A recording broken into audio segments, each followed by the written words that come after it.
Welcome to Wisdom's Peaceful Harmony. I'm Dr. Lynette Wiest. I'm a clinical psychologist, and in this video, I'm going to talk about how to respectfully disagree. So how to have disagreements in a respectful way. And this is part one of a two-part video or a two-part topic. First of all, why is it so important to talk about disagreement? Well, disagreement is a normal occurrence in relationships. People disagree because two or more differing perspectives meet.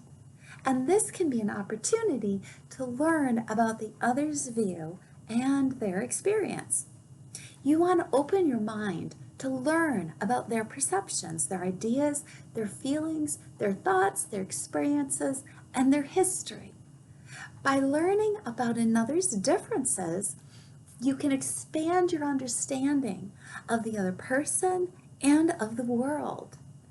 Even in your disagreement, your desire to learn about the other person will illuminate your respect. It will show them your respect, your concern, and your care for them. And in this way, even a disagreement can nourish the relationship. There are several communication skills that will support respectful expression of differences, respectful disagreement. So the respectful disagreement is a sharing of information, and you're sharing ideas that are going to reveal different perspectives that can come together to possibly reveal a more comprehensive view of the information. 2 points of view coming together can give a broader picture of an overall topic that's being viewed or discussed. Now I'm going to give you, in this video, I'm going to give you several skills that you want to use. They're ingredients of a respectful disagreement. And in the next video, I will give you more of those. So first of all, you want to acknowledge and clarify that there is a disagreement that could grow into conflict if it's not addressed quickly. Now, acknowledging this can take some initiative on your part.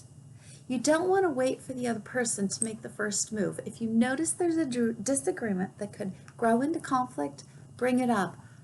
Acknowledge that. It can be dealt with. Next, when conflict enters into a disagreement, you want to be sure to focus on the issue rather than on the personalities. Next, stay in the present. Don't allow past conflict to intervene and impede on what you're trying to resolve. If other disagreements need to be addressed, now is not the time. Avoid unnecessary conflict by clarifying what each person is trying to say. Next, respect the other person's desire to express their point of view fully. You might learn something that you did not know, so don't interrupt or contradict. Listen to them. And in that, next is you want to be patient. Take the time to hear what they're saying. It's okay. There may be no hurry. Next, you want to control your desire to get the upper hand. Don't defend yourself, you don't need to. And do not build your position by attacking the other person, because this is going to produce unnecessary conflict and take away any kind of respect in the disagreement. Next, be concrete and specific. So don't expect the other person to read your mind. Be clear about what you're trying to say, and ask questions to see if they understand what you're saying. Next, focus on the topic.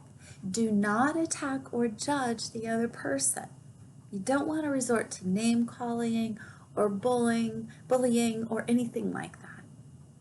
Next, use self-control.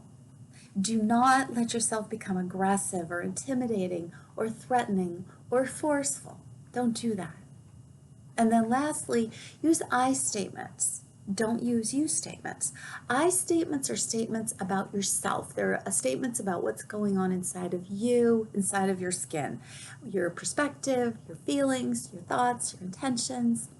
If you use you statements, in other words, statements about the other person, it triggers most people to go into a feeling of needing to defend themselves, because a you statement sounds like you're the expert on the other person, and nobody likes to hear that. So try to stay with the I statements when you're expressing your beliefs, your thoughts, your feelings. You can use I statements to get across your point. You don't need to use the you statements.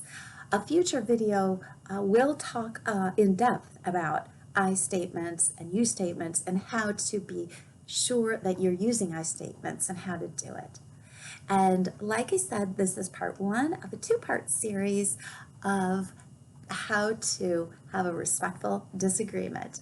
If you would like more information about what I've talked about here or about those I statements in written form, please visit the website. That's www.wisdoms, that's wisdoms with an S on the end, wisdomspeacefulharmony.guru. Welcome.